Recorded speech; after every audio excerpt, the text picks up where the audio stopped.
¿Conocen la historia real de William Wallace, el noble escocés que se volvió una leyenda gracias al cine? La mayoría lo identifica por la película Braveheart, de 1995, conocida en Latinoamérica como Corazón Valiente. Esa cinta fue dirigida y protagonizada por Mel Gibson y ganó 5 premios Oscar, incluyendo Mejor Película y Mejor Director. Pero muchos nos han pedido conocer la verdadera historia detrás del personaje. ¿Cuánto de lo que vimos en pantalla es cierto? ¿Y cuánto fue creado para la emoción del cine? No vamos a repasar todas las diferencias entre la película y los hechos históricos, eso sería tedioso para quienes no la han visto o no la recuerdan con detalle, pero sí les adelantamos que varias escenas están lejos de la realidad. Por ejemplo, ningún escocés del siglo XIII usaba falda. El tradicional kilt, en su versión más antigua, apareció en Escocia hasta el siglo XVI, más de 200 años después de Wallace. Lo cierto es que en batalla usaban armadura, no telas ligeras. El guión de Braveheart se inspiró principalmente en un poema épico del siglo XV llamado Los actos y hazañas del ilustre y valiente campeón Sir William Wallace, más conocido como The Wallace. Fue escrito por un autor apodado Blind Harry, es decir, Harry el Ciego, y cuenta la vida de Wallace en casi 0 versos, de forma muy idealizada y poco ajustada a la realidad. Blind Harry creó situaciones que nunca ocurrieron y pintó a Wallace como el símbolo máximo de la lucha por la libertad escocesa contra los malvados ingleses. El poema se escribió 2 siglos después de la muerte de Wallace, pero fue tan popular que durante siglos fue el segundo libro más vendido en Escocia, solo superado por la Biblia. Como ese poema es prácticamente la única fuente narrativa sobre los primeros años de Wallace, aún hoy los historiadores debaten sobre muchos aspectos de su vida. Se cree que nació alrededor del año 1270, aunque no hay certeza sobre el lugar exacto. Algunos lo ubican en Elderslie, en el condado de Renfrewshire, cerca de Glasgow. Otros sostienen que nació en Ellerslie, en el condado de Ayrshire, más al sur. Lo que sí se sabe es que pertenecía a la pequeña nobleza. Su familia tenía tierras y rentas, por lo que no eran campesinos. Es posible que William, al ser el tercer hijo, no tuviera derecho a heredar y por eso quizás fue preparado para la vida religiosa o militar, aunque eso sigue siendo una hipótesis sin pruebas firmes. En realidad, Wallace no aparece en registros históricos hasta mayo de 1297, cuando ya tenía unos 27 años. Fue entonces que encabezó un levantamiento contra la ocupación inglesa y asesinó al sheriff inglés de Lanark, William Heselrigg. Según Blind Harry, Wallace lo mató como venganza por la muerte de su esposa, pero no hay pruebas de que eso haya sido cierto. La fuente más confiable es una crónica llamada Escalacrónica, escrita por Thomas Gray, cuyo padre presenció el levantamiento en Lanark. Según esta versión, hubo una pelea en la corte de Heselrigg. Wallace logró escapar con ayuda de una joven, posiblemente su esposa, llamada Marion Braidfeud. Poco después regresó a Lanark con unos 30 hombres, atacó a Heselrigg, prendió fuego a varias casas y estuvo a punto de matar al propio Thomas Gray padre. No queda claro qué hacía Wallace en Lanark, ni si su acción fue parte de una rebelión mayor coordinada con otros alzamientos en distintas regiones de Escocia. Para entender lo que ocurría, es importante tener un poco de contexto sobre la situación política del momento. 11 años antes, en 1286, el rey de Escocia, Alejandro III, murió tras caer de su caballo durante una tormenta. Le sucedió su nieta Margarita, hija del rey Eric III de Noruega. Pero Margarita tenía solo 3 años y vivía en Noruega, por lo que los nobles escoceses formaron un consejo de regencia llamado los Guardianes de Escocia.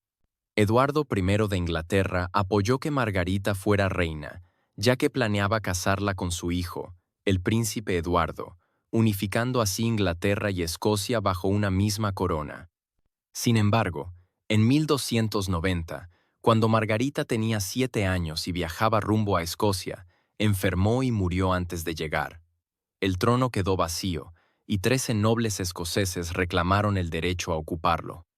Los dos principales candidatos eran Robert the Bruce y John Balliol. Para evitar una guerra civil, el obispo de St. Andrews pidió a Eduardo I que actuara como árbitro. En 1292, un tribunal reunido en Berwick-upon-Tweed, una ciudad fronteriza que entonces pertenecía a Escocia, falló a favor de Balliol, quien se convirtió en el rey Juan I de Escocia gracias al respaldo de Eduardo. Pero pronto, el rey inglés exigió vasallaje y apoyo militar a Juan I, algo que debilitó su autoridad entre los escoceses. En respuesta, los nobles lo despojaron del poder y formaron un Consejo de los 12, que firmó una alianza militar con Francia. Esto enfureció a Eduardo I, quien en 1296 invadió Berwick, quemó la ciudad y masacró a cerca de 0 personas, incluyendo a quienes se habían refugiado en las iglesias. Poco después, capturó a Juan I y lo encarceló junto a su hijo, llevándose también la piedra de Scone, símbolo de la coronación real escocesa a Inglaterra. Así comenzaron las guerras de independencia de Escocia. Un año más tarde, Wallace asesinaba al sheriff de Lanark. Pero sigamos con su historia. ¿Y cómo era William Wallace físicamente? Según el cronista escocés Walter Bower, del siglo XV, Wallace era un hombre alto, con cuerpo de gigante, de caderas anchas y extremidades fuertes. Blind Harry incluso afirmaba que medía más de 2 metros. Por si te lo preguntas, Mel Gibson, quien lo interpretó en la película, mide 1.77 metros. Después de los hechos de Lanark, Wallace logró reunir un ejército de campesinos. Utilizando los bosques de Ettrick como base de operaciones, llevó a cabo ataques contra posiciones inglesas y empezó a ganar popularidad entre él. En el norte de Escocia, otro caudillo llamado Andrew Moray también dirigía una resistencia exitosa.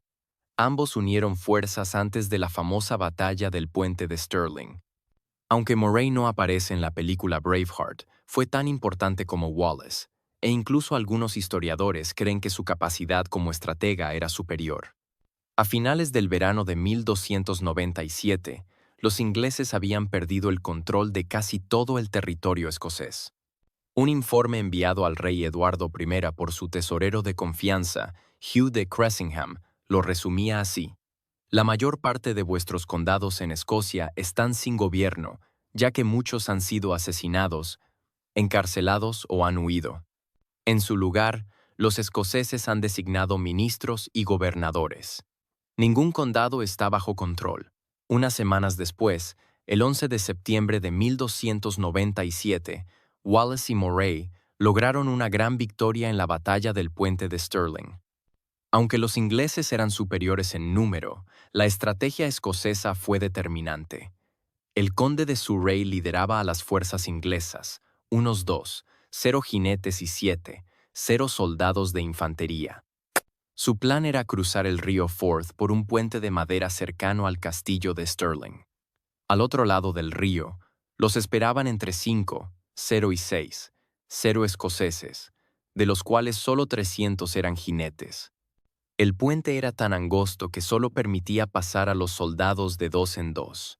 Cressingham aconsejó cruzar por ahí, aunque había otra opción 2 millas río arriba donde 60 jinetes podrían haber cruzado a la vez. Wallace y Moray esperaron a que un buen número de ingleses pasara al otro lado, y entonces lanzaron su ataque. Usaron largas lanzas para frenar la caballería inglesa, tomaron el control de la base del puente y bloquearon cualquier refuerzo. Los soldados ingleses que ya habían cruzado no tuvieron escapatoria, solo unos pocos lograron nadar de regreso. Aunque el conde de Surrey todavía tenía la mitad de su ejército al otro lado del río, decidió destruir el puente y retirarse. Blind Harry, en su poema épico, aseguraba que se estima que en esa batalla murieron unos 0 soldados ingleses, entre ellos Hugh de Cressingham. Se desconoce cuántos escoceses perdieron la vida, pero se cree que fueron muchos menos. La leyenda cuenta que el cuerpo de Cressingham fue desollado y que su piel fue cortada en tiras como recuerdo para los combatientes. Wallace, según se dice, Se quedó con una larga tira desde la cabeza hasta el talón y la usó como tahalí para su espada. Sea o no cierto, el simbolismo de aquel gesto reflejaba la brutalidad de la época.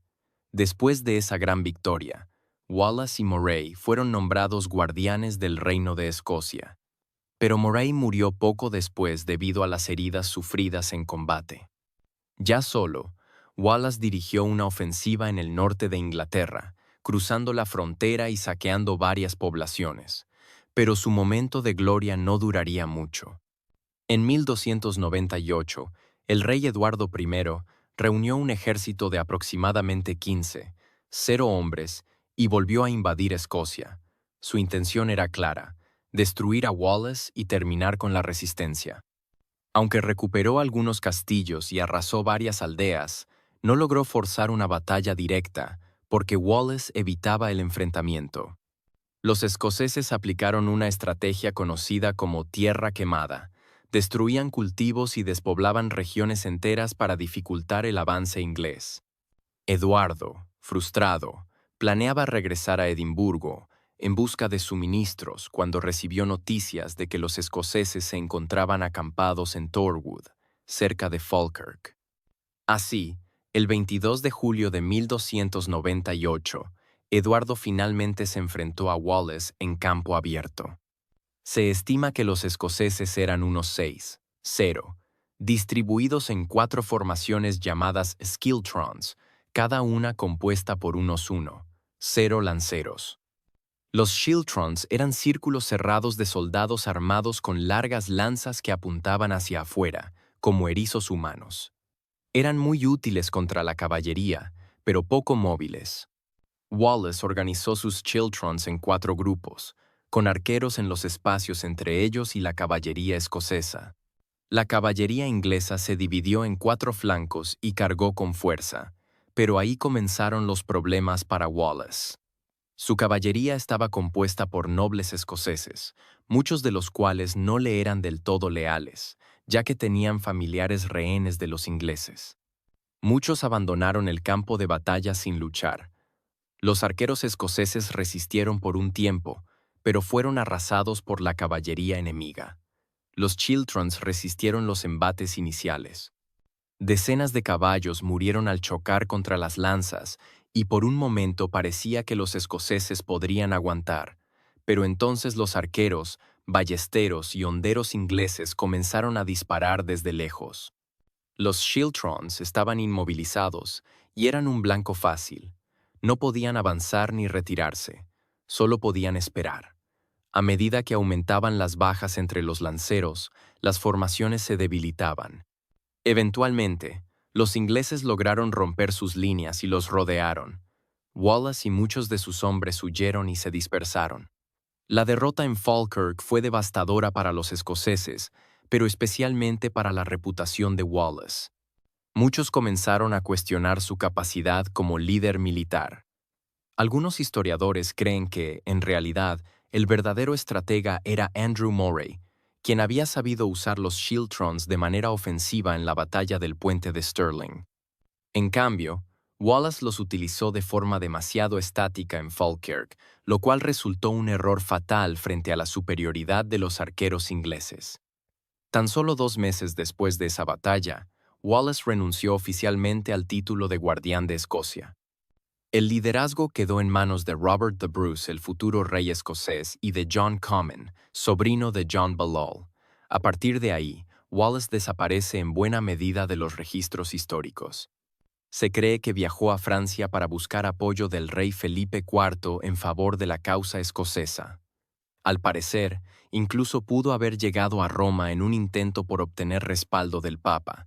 Sin embargo, en 1304, Wallace regresó a Escocia y participó en pequeñas escaramuzas contra las tropas inglesas. Durante un tiempo logró evadir su captura, convirtiéndose en una especie de sombra para los ingleses, un símbolo persistente de la resistencia escocesa. Pero su suerte estaba a punto de agotarse. El 5 de agosto de 1305, William Wallace fue traicionado por uno de los suyos. Un noble escocés llamado John de Menteith leal al rey Eduardo I de Inglaterra, lo arrestó cerca de Glasgow y lo entregó a las autoridades inglesas. Wallace fue llevado a Londres, donde se le acusó de múltiples cargos, entre ellos de cometer crímenes de guerra contra civiles y, sobre todo, de traicionar al rey. Pero Wallace, en su única declaración durante el juicio, respondió con firmeza: «No puedo haber traicionado al rey, porque nunca fui su súbdito». Esa afirmación no cambió su destino. El 23 de agosto de 1305, fue condenado a muerte de la manera más brutal que permitía la ley inglesa para quienes eran considerados traidores: la ejecución por ahorcamiento, extracción de entrañas y descuartizamiento. Su muerte fue mucho más cruel que lo mostrado en la película. Después de ser sentenciado en el Palacio de Westminster, Wallace fue llevado desnudo y atado por los tobillos a un caballo. Lo arrastraron por las calles de Londres hasta un lugar llamado The Elms, en el barrio de Smithfield. Allí lo ahorcaron, pero no hasta morir. Fue bajado aún con vida. Luego le cortaron los genitales y lo evisceraron. Sus intestinos fueron extraídos y quemados frente a él mientras aún respiraba. Después le arrancaron el corazón y finalmente le cortaron la cabeza con un hacha. Su cuerpo fue dividido en 4 partes. Su cabeza fue embadurnada con alquitrán para conservarla mejor y colocada en lo alto de una pica sobre el puente de Londres como advertencia para otros rebeldes. Sus extremidades fueron enviadas y exhibidas en 4 ciudades distintas: Newcastle, Berwick, Stirling y Perth. Se estima que Wallace tenía alrededor de 35 años cuando fue ejecutado. A pesar del brutal final, su figura se convirtió en leyenda. Con los años, William Wallace fue visto como un símbolo de la lucha por la libertad escocesa, y su legado sobrevivió a la opresión y a las derrotas. La independencia de Escocia no se lograría hasta años más tarde, bajo el liderazgo de Robert the Bruce, pero la semilla del espíritu rebelde ya había sido sembrada por Wallace.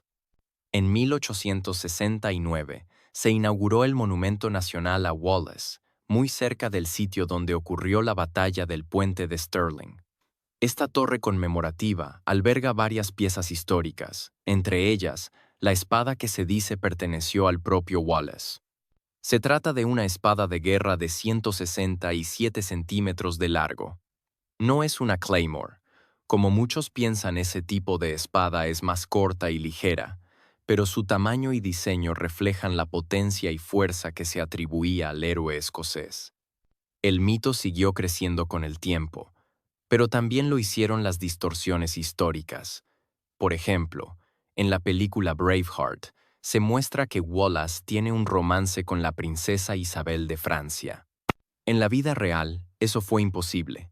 Isabel tenía apenas 10 años cuando Wallace fue ejecutado.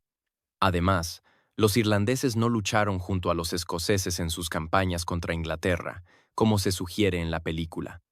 Y tal vez el dato más curioso: el apodo Braveheart, o Corazón Valiente, no fue usado históricamente para referirse a William Wallace, sino a Robert the Bruce.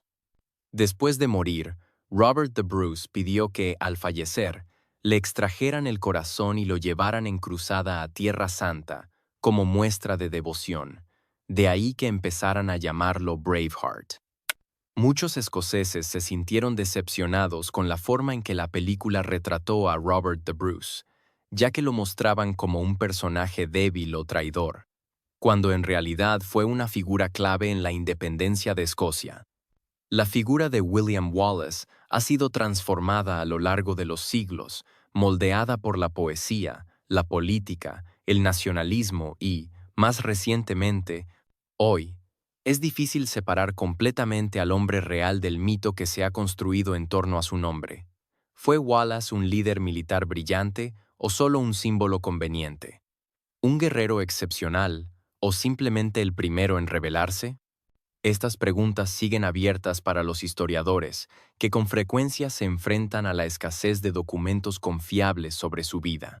Lo que está claro es que su sacrificio y su convicción dejaron una marca imborrable en la historia de Escocia. Wallace representa la resistencia frente al poder opresor, el espíritu de un pueblo que no aceptó ser sometido sin luchar. Aunque su campaña militar tuvo altibajos y errores estratégicos, su determinación inspiró a generaciones enteras. Y aunque fue brutalmente ejecutado, su nombre jamás fue olvidado. Gracias al monumento construido en su honor y a los relatos orales y escritos que han perdurado, William Wallace se convirtió en un símbolo de identidad nacional. Y aunque Braveheart, la película, distorsiona algunos hechos, también logró algo importante: resucitar el interés mundial por este personaje histórico. Millones de personas conocieron a Wallace gracias al cine, y muchas de ellas se animaron a buscar más allá de la pantalla y descubrir la verdadera historia. Hoy sabemos que Wallace fue mucho más que una figura de Hollywood. Fue un ser humano real, con errores, pasiones, ideales y una profunda voluntad de luchar por la libertad de su pueblo. Su vida nos recuerda que la historia está llena de personas que se atrevieron a desafiar lo establecido, incluso cuando sabían que las consecuencias podían ser fatales. Y ahora te toca a ti. ¿Qué opinas sobre la verdadera historia de William Wallace? ¿Crees que la película hizo justicia a su legado o que se alejó demasiado de la realidad? Déjanos tu opinión en los comentarios. Nos encanta leer lo que piensas. Y si disfrutas este tipo de contenidos históricos que mezclan hechos reales con análisis y curiosidades, suscríbete al canal, activa la campanita y acompáñanos en